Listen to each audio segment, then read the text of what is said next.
Hello, this is Clarence Moye with Awards Daily here with David Rysdahl, recently seen in Fargo. And as we've been just chatting, soon to be seen in Noah Hawley's Alien franchise contribution. So I'm Mm. very excited about that. Very excited to talk to you about Fargo, of course, but super excited about Alien because I'm a huge Alien fan.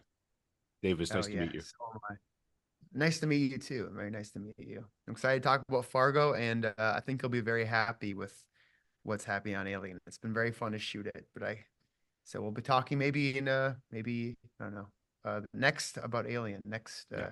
in a year or so. Yeah. Absolutely, absolutely. So, working with Noah Hawley on season 5 of Fargo, what was it that first attracted you to this project as an actor? Oh, Noah writes characters. The dialogue, it's like reading a really good, if you're a musician, reading a really great set of music. There's so Mm, much color. The canvas is so large. You just get that there's so much that the text is giving you that you just uh you're kind of in a you're in a very much a play sense. You come in and you're one moment you're baffled, then you're there's someone's getting killed the next moment, and then you're selling cars. There's just so much happening, and if very few worlds can handle that much, and Fargo is one of those worlds that can handle that much humanity and those kind of different kind of humans in one show. what is it about the human that is Wayne Lyon that spoke to you as a character? Like, how did you find out who this guy was Yeah. outside of the screenplay? Well, I'm from rural Minnesota, and this Okay. idea of optimism and seeing Mhm. your neighbor, like being there for your neighbor when it's 0 degrees outside. And we actually, my neighbor growing up would always, he had a big truck, and he would always use that truck to shovel out our driveway. And it's just an example of being neighborly, taking the extra 5 minutes to do our driveway too, and then we'll bring him my mom made these little coffee cakes, and we bring them over to him later. Just like these like little neighborhood things that I think I really love about Wayne, and especially in the world we're in, that it's so harsh. I was like to Mhm. be able to spend 6 months in a really good guy's skin. That I treasured that. It's really fun to do it. It must be so interesting to it is very interesting to look at this character and to say that is Jennifer Jason Leigh's son in this. We did two polar opposite characters. How did you sort of negotiate that? Maybe he was more like his dad. Well, definitely Wink definitely helped. But I also, when you have really intense mother or parents, you learn how to endure that and escape. And I think that's what Wayne, his armor was kindness. And he always thought that he could, well, I'm not going to be confrontational. I can be, you, good luck making me upset in a way. And then the worst thing happens to him. He actually has to confront something. His wife, I think his wife, not being who she said she was, and all of her trauma coming to his front door, which I think is the real arc of him. He's spent his whole life kind of using his gentleness and his polite nature to escape these moments, and then this season really he can't escape it, which ends up making them tighter in the end. But I think for me it made sense, like, oh, Wayne has used this demeanor to survive his mother his whole past, you know. So it's a defense mechanism almost. Yeah, exactly right. Yeah. And Um, there's a genuineness to it too, but there's like a sense of like, oh, you know, mom, I know you guys have a hard time with each other. Like Juno and I always talked about what the wedding would look like, between the three of us, like how awkward that was. And Wayne just like he doesn't want to. He knows it's in the room, but he's like, I'm gonna charm my way through this. I'm a salesman. I can sell this marriage to my mother. I can sell yeah. everything to my mother. That's my superpower. And then something comes to his door that he can't sell anymore. It's you grew up in Minnesota. I guess that made the accent much easier for you. Yeah, and it also gave me a little bit of nerves because if you mess it up, You're going to be hearing from it from your family for the rest of your life. And I'm from the south of Minnesota, so it's a little flatter down there. Like it's like kind of, oh, hey there, Dave. But my dad is from the middle, and he's from Swedish or Norwegian descent, which is where my last name comes from. And that has the oh yeah, there. That's more the middle and the north. And so I have that from my father. My dad has that accent. But but I've been living in New York for 15 years, and so I was like, I need to make sure I have brushed this up. My first take was a little Irish, and I'm like, wow, am I losing this accent? And I had to like get my friends to put themselves on the on tape and send me some just to make sure I didn't mess it up because I didn't want to hear about it from them for the next 10 years of my life. That's so funny. I grew up in the South, and but when I was in high school, I just kind of, there were opportunities for me just to blank out the accent. And so I lost it. And now when I Yeah. try to get it back, it always sounds cartoony. It sounds like I'm auditioning for something in Steel Magnolias. And, Yeah. and, but it comes out when I get angry. That is how Isn't that people know funny? that I'm That's so angry, because funny. it comes back. Yeah. Um, you talked about Wayne and Dot slash Nadine. Obviously, as we watch the show, there are so many opportunities where he could recognize that there is something going on with her. He doesn't see any of that. Did you play that sort of? I always am when if he has a motto, if I'm going to assign a motto to Wayne, I always think ignorance is bliss is his That's motto. great. I Yeah, love that motto. because he's Yeah. really really happy. Yeah. We talked a lot about there's signs, when somebody goes through that kind of trauma, like there are signs in our relationship that I'm sure Wayne has spotted, but he knows that Dot or Nadine doesn't want to go through and talk about it. So like we talk about being intimate for the first time. Like what was that like for these two? And how many hangups did she have before that that could have happened? And so Wayne is a gentle person, but that's his downfall too. His superpower and his downfall is he's like, okay, he's not ignorant, I don't think. I think he's aware No. of it, but he's so willing to just be like, you know what? She doesn't want to go there. I'm not going to go there. I know from we've been married now for 10 years. I'm going to let this will pass in a couple of days. That's his kind of motto is non-confrontational. And that is the growth, like I said earlier, I think in the season. But for me, it's not ignorance. It's more, well, I see it, but I'm not going to acknowledge it, and therefore, Right. then it'll go away. Because Yeah. his past is with his mom. He's like, if he tries to confront that with his mom, she always wins. And he's like, you know what? The best thing I can do is be malleable, and then I'll win that way. You Mhm. know? And Yeah. plus he knows the most important thing, which is that she does love him. Like there's no Yeah, question exactly. about that, and he's very secure in that, which I think is kind of Yeah. sweet. Yeah. No, he knows at the base of everything. That's what that they love each other, and I think that's where the faith comes in of the season. When he's looking at the moon, he's like, wow, everything I knew about her is not really real. But underneath all of that, I know my wife, and I know that we have power within our relationship, and there's true love there. And so for me, that's what that moment, because I remember asking Noah, like, am I going to have the moment where I'm going to ask her all these questions that and have the confrontation, like, hey, you've been lying to me for all this long.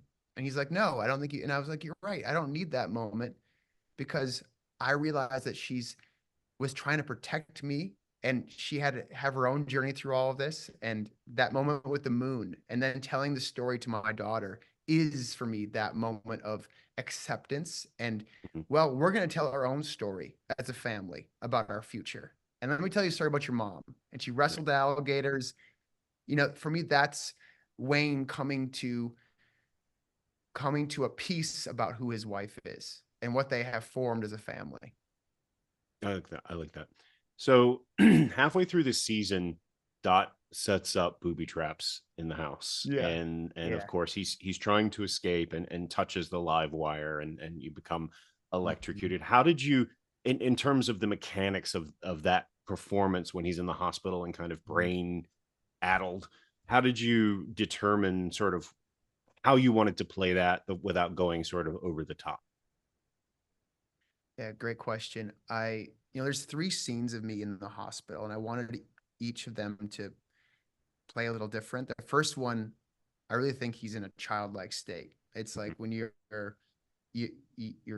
fully dissociated, like you're in a full dream world, and then uh, and I was like, let me see how far I can go with this, and then slowly build it back to where, like, by the third scene where I'm kind of leaving the hospital, I'm having the scene with the two FBI agents and my dad, that it's like a dream I had a few days ago. I'm not in the dream anymore, but I'm outside of it trying to remember that dream. That fog has kind of passed. And then the middle one with the when I'm going to the bathroom, it's almost like I'm pretty drunk, like stages of like lucidity of like in your drunkenness, like, or maybe uh you've been stoned before, those like ideas of what it feels like to be um totally out of it, and then to be on the other side of it trying to remember what the night was like before, and so that was kind of the and I read a lot of interviews about people who had gone through shock. I watched some people and watched some people who were in the middle of it, and just like tried to kind of replicate and have create that arc that's already in the writing of it, but create for my own sanity of like what I can do with those three scenes to bring it back, bring my mind back. Yeah, it's I was very glad that he didn't die. I was very worried that he would die, Yeah. but it was good to see him Yeah. come back. Um, at the end of the season, there's this fantastically bizarre, weird, amazing Mhm. sequence where Monk comes to the house and to kill Dot because that's his vengeance thing. And but he joins the Lyon family in preparing food and in sitting Mhm. down at that dinner. Talk to me about filming that scene because I love that scene so much. I think it ends the show on such a perfect note. Yeah, I remember we read that. We got the script, and then Sam, Juno, and I were all texting each other about that scene, and about the idea of this curse that we have as a society. We have the curse, the generational curses of our fathers and grandfathers, and of this idea of extreme capitalism, or like the idea of like sin eating. And a lot of us come from immigrants, in the States, and people come from the new world to this idea of this new world, and we bring all their baggage with them, and they do awful things to the people who are living in already living on this land. And that curse is with us, and we are still dealing with that today. And how do you fix these curses? You sit down and you share bread with them. And I thought that was such a profound, like, how do we fix all of the stuff in America with how we're so divided? And the first thing you do is sit down and you share stories, you share bread, you break bread. And we always found that very compelling when we first got that script. And then we're like, oh no, we have to do this right, or it's not going to work. And so we approached it like a three-act play. The living room, to the kitchen, to the final The around the table. table. And the different like where, and then I'm thinking about Wayne, where Wayne's at. Wayne sees this threat and knows something. He's been through this whole story. He knows that his wife has this whole past. She knows each other. He reads his wife. He's like, well, I know if I get upset, this guy seems very dangerous. What I can do is charm him. I'm gonna love him. Kill him with kindness is actually a motto that I had in my head a lot. Kill him with kindness is very Wayne Lyon. And then we filmed it over 2 days, and just really we did a lot of different kinds of takes. Sam, um, and that's where the play felt like we're like with Tom Bazooka, the director, just really carving out these three acts, making sure the humor and the rhythm was there, and then trying to get to that moment where he eats it and eats some kindness and some biscuits made with kindness and love, and really to knew that was the end goal. And how do we all get to that moment, and how do we not let him, I don't know, Noah said this, he's like, don't let him, don't be in his scene, make him be a part of your scene. The three of you are a unit. Like, never let him make his statement. Like, you're gonna love on him. And so that was our opus. You know, that was like, we're not gonna let, I'm not gonna let you do what you seem to want to do. We're gonna invite you into this family, and you're gonna get lioned, and we're gonna lion you so hard over the next few moments. And that's what we went into that scene really doing. That makes total sense. We're gonna lion you so hard that you're not gonna Mm-hmm. kill us. That's amazing. I Mm-hmm. love that. Mm-hmm. Last question for you. Aside from a role in what is presumably a fantastic Alien franchise edition from Noah Hawley, what did you take away from the experience of playing Wayne Lyon? The power in just being a good person. I think, you know, when you play as an actor, you get to play all these parts of yourselves, and you spend 6 months with a character that really, it really affects you. It affects Mm-hmm. like who you want to be. And when you play somebody that you're like, oh wow. When you first read Wayne, you're like, is he just a weak guy? And then Noah and I, like, Noah's like, no, he's not weak.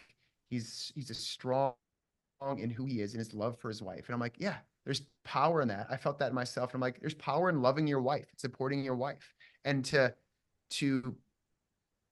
come into that, to spend 6 months just feeding that part of my soul. I think made me a better husband to my actual wife, and um, really gave me some rose glasses to view the world through. You know, to some optimism that I could take with me into 2024 America.